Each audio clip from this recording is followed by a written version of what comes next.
বেশ কিছুদিন ধরেই বাংলাদেশের আকাশটা কেমন যেন মেঘলা, টানা বর্ষা। এই বাইরের আবহাওয়াটার মতোই আমার মনের ভেতরটা কেমন যেন মেঘে ডেকে আছে। গত 7-8 দিন যাবৎ নিজের ব্যক্তিগত কিছু ঝামেলার কারণে গৃহবন্দী। ব্যক্তিগত কিছু ঝামেলার কারণে ঘর থেকেও বের হওয়া হয়নি। আর ঘরের এই 4 দেয়ালের মাঝে আর এক মুহূর্তও ভালো লাগতেছে না আমার।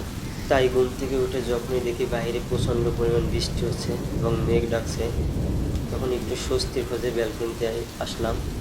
আসার পরেই আমার বউয়ের লাগানো কিছু সবজি গাছ তা একটু লাড়িয়ে চাড়িয়ে দেখতেছিলাম। বেশ সুন্দরই হয়েছিল। এই রুমটা, এই চেনা শহরটা খুব শীঘ্রই ছেড়ে দেব। অতি শীঘ্রই চলে যাচ্ছি নিজের দেশে, নিজের চিরচেনা মাটি। মনটা আছে একদমই ভালো নেই, এক অচেনা শূন্যতা গ্রাস করছে।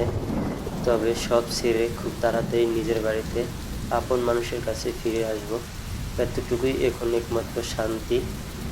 সবাই ভালো থাকবেন, আমার জন্য নতুন পথ চলা আর আগামী দিনগুলোর জন্য দোয়া করবেন।